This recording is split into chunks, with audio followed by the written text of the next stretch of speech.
Ashama harka fuunee maatii keenyaa nageenya waaqessinii faata'u akkam jirtu nuti nagaa jirra galata waaqayyo. Sinis bakka jirtanitti nageenyi keenya sinaa qaqqabu qilleensarraan lafee qaqqabu keessatti haa ta'u siniin jenna. Naguma jirtanii nuti jirra galanni waaqa faata'u. Arraan nugee siniin jenna. Egaa akkam jirtan isin obboleewwan keenya biyya keessas biyya alaas ta'e hunduma keessanuu egaa radhiiwwan bakka keessa tsooma faatigaa akkasumas obboleewwan keenya musliimaa bakka keessa tsooma ramadaanaa siniin jenna. Egaa tsoomni lama ta'eetu dhufee galanni waaqa faata'u. Egaa garaa qulqulluu hundi keenya iyyuu tsoomni waaqee keenyatti boonyee waaqee waraara isaa akka nu buusu biyya keenya Itoophiyaa akka nu yaadatu immoo abdii qabna. Kanaaf egaa obboleewwan keenya akkamne tsoomni maal fakkaata sin biratti nu biratti bareeda baay'ee tokko gaarii galata waaqayyo. Anis waggaa lamaan booda shuudaa kan tsoomaa sitti tsoomaa jira. Waggaa lamaan isiniti na fakkaata gin waggaa lamaan ture waan ta'eef. Inni akkas isin jira obboleewwan koo baay'ee tokko kan namatti toluudha. Simbira maal fakkaata isiniin jenna. Akkasuma egaa tsoomni kan kiristaanaa bichaa miti warra musliimaatti illee obboleewwan keenya musliimaatti illee gizee tokko ta'e tsoomni. Egaa keessatti obboleewwan keenya biyya irra jirtanii yookiin biyya alaa jirtan dhugaa dubbachuudhaaf amma yeroo kana baay'ee tokko ulfaata. Tsoomni jechuudha lama waan ta'eef hin ulfaata. Egaa keenyas kiristaanonni baay'een nama muraasa kan hin tsoomne waan ta'eef baay'een keenya hin tsoomna gizeetti jirru ammas baay'ee keessan hin tsoomtu waan ta'eef akkasuma warri musliimattis baay'ee tokko ulfaata dhugaa dubbachuudhaaf tsoomaa fi hojii wajjin. Egaa namni yoo nyaate kan humna guutu garuu humna keenya ni miti kan hojjennu beekaa. Muna waaqayyooti waan ta'eef. Kanaaf egaa waaqayyo sinaa jabeessu siniin jenna maatii keenya jajjabaadhaa. Egaa kaannaa keessanillee jabaadhaa yoo kaannaa gootan humni illee kan nama kennu waaqayyoodha waan ta'eef dadhabbiin namarraa badaa jabaadhaa siniin jedha inni fatinaa'e. Egaa jiru addunyaa kanaa kan waan taateef Oma miti hunduu ni darbaa jajjabaadhaa waaqayyo sinaa jabeessu warra musliimattis warra kiristaanittis jabaadhaa siniin jedha. Kanaaf egaa arrammoo viidiyoo biroo qabadhee isiniif hin jira. Maali yoo jettan yeroo baay'ee koomentii keessan irratti bal'atu mee mana kee waraabi nuuf ergi viidiyoo mana kee waraabi nuuf ergi naan jettan gizee baay'ee na deddeebitan dhugaa dubbachuudhaaf natti mijatu gizee baay'ee hojii waan ta'eef natti illee mijatu. Kanaaf deebisee immoo nuti akkuma beeknu kaameraa maaliin qabnu kaasuun hojii waan deemuuf gizee guyyaa na bira noolu ana qofaadha kan oolu. Kanaaf bakka naaf hin mijatu gizee baay'ee waan ta'eef viidiyoos nama na waraabu qaba amma sofoo kiyya kan waraabu maaliif gizee baay'ee bakka koomentii irratti illee gara keessatti illee mee mana kee waraabi nuuf ergettanii na barreessitan gara waasaappiitti illee nama baay'ee jira akkasuma teelegiraamiyaanis. Kanaaf giddii gaafii keessan immoo isiniif guutuu qaba jedheetan egaa arra viidiyoo garuu sirriitti illee mul'atu hunduu meessaa'ee jira maali akkuma beektan kanaan keenya sirriitti rooba jira gara biraan beeku Arsii keessatti sirriitti rooba jira keessatti magaalaa nuti jiru dhugaa dubbachuudhaaf yoom jalqabee aduu jumaa jalqabee gammaatitti akkan guyyaa addaan hin kuuta badan yooma rooba addaan hin kuuta gin naannoo biraa akkasii miti rooba jechuudha. Nu biratti gin qallaala kan roobu ganama yoo kaasee galgalaatti halkanis akkasuma rooba bulaa dimmi jira garuu baay'ee jiru. Marbaatti illee xiqqoo nu biratti rakkina qaba jechuudha yeroo baay'ee baddii deebisee immoo baay'ee ibsaa akka kunoo bakka magaalaa amma hin jiraamee bakka tokko mana keessatti ibsaa 8-9 fayyadaman san nuti biratti fayyadamnu jechuudha. Xiqqoo qotaaree rakkina jira waan ta'eef istakaakalaa jiran garuu gara fuulduraatti sirraa jira. Kanaaf kana fakkaataa isiniin jira obboleewwan koo. Kanaaf egaa yaada keessa isiniif gootu akkasuma biyya keessa isiniif gootu viidiyoo mana koo isiniif waraabaa garuu mana tolchine dhugaa dubbachuudhaaf akkanumatti isin jedhee jira.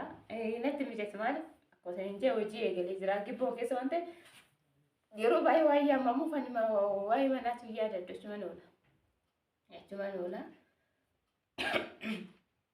Kanaaf isiniin jira.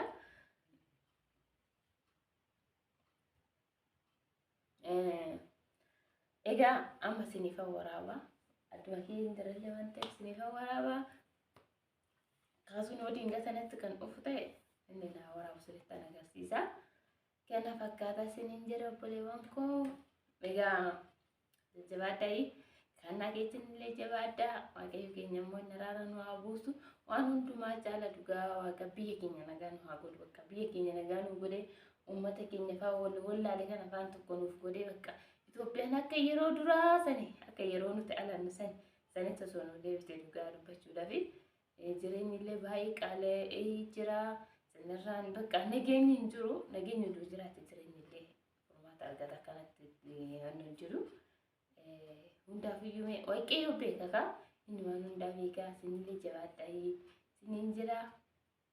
Egaa obboleewwan koo kana fakkaata eegamee viidiyoo mana kiyyaa ammarraa itti afoofu ga'ee ta'uu isiniin jira.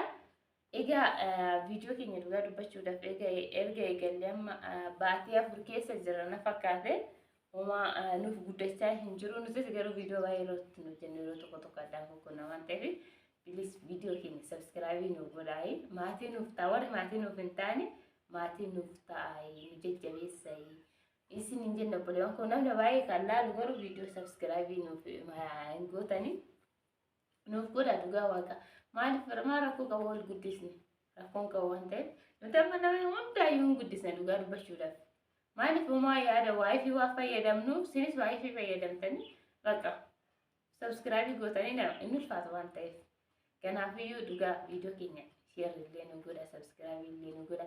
Akkasuma warri nu jajjabeessaa jirta share nu godha dhugaa sirriitti galatoomaa jecha hin qabnu baay'ee tokko sin jaalannaa galatooma ulfaadhaa isiniin jennaa waaqayyo isin haa kabaju. Egaa kana fakkaataa qaxxeetuma gara viidiyootti darbinaa. Egaa maatii keenya kinoo mana jalqabarraa isin waraabuu eegalaa. Barri alaatirraa jechuudha. Kinoo barruma alaatirraa eegalee egaa keessi isaa kun dariidha. Iddoo itti seenamu jechuudha. Jalqabarraa isin agarsiisaa deema. Egaa kun egaa beettidha jechuudha. Egaa beetti keenya egaa beetti jechuudha hin beektanii. Iddoo eegaatti gamu jechuudha. Deebisee immoo egaa kun immoo kun darii jechuudha. Kun ammoo balbala manyitaa ijoollee keenyaa jechuudha. Gaafa ijoolleen nyaatti balbala manyitaa ijoollee keenyaati. Kunis manyitaa isaaniiti. Garuu ammaaf ijoolleen hin jirtu ka. Amma keessummaatu keessa bula. Kan ijoollee keenyaati jechuudha.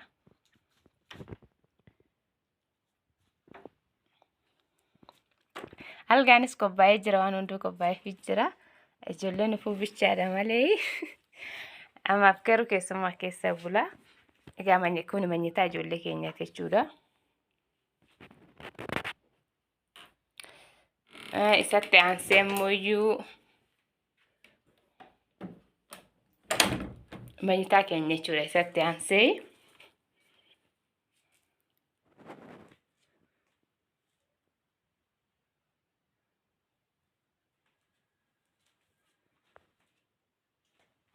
kun ammoo manyitaa mana hirriba keenya jechuudha. Mana hirriba keenya.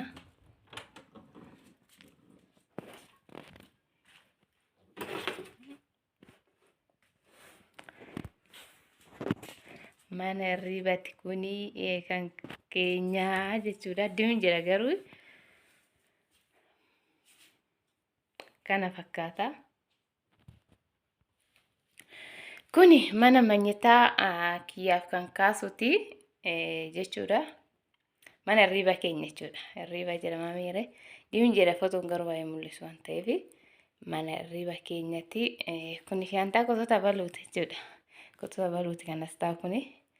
Agammaatitti bootaan qabannee akkanumatti taa'aa kennuun argitanii. Kun immoo qumsaaxiniidha. Iddoo kan kafanaa jechuudha. Kan kafanni keessa taa'u. Genne nuti jechuudha qumsaaxinii algaa mana maanchiidha. Ayinataa tokko jechuudha kan hojjisiisne. Ayinataa tokko kun iddoo mastaawotii itti ilaallatanii jechuudha hin beektanii. Komodiinoo jedhama. Kana fakkaata.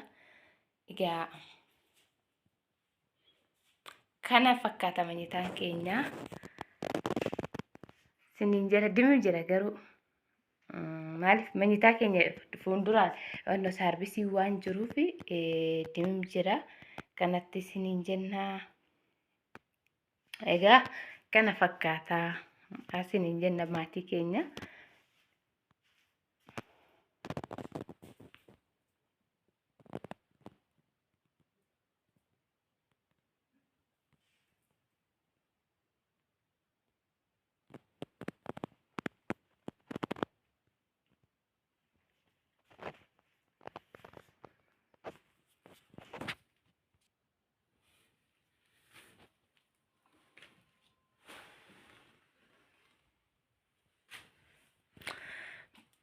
Kuni dariidha. Kun immoo balbala saalooniiti.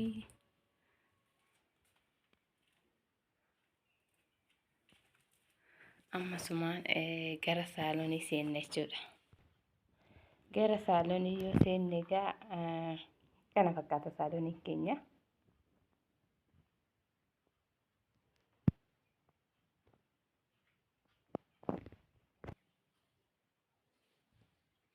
Kana fakkaata kun magariisa saalooniiti jechuudha.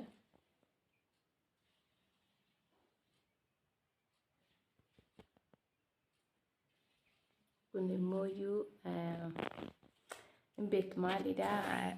Kornisiidha jechuudha. Kornisii jimsameen hojjetama. Akkuma fakkeenya biyya alaatti ittiin argitanii jechuudha.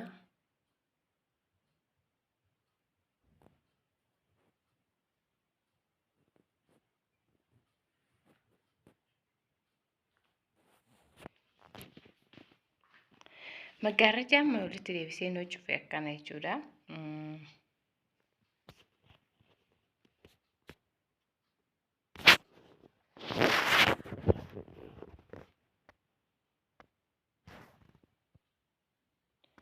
Egaa kana fakkaata.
Rakaboota illee jira kan bunaa jechuudha.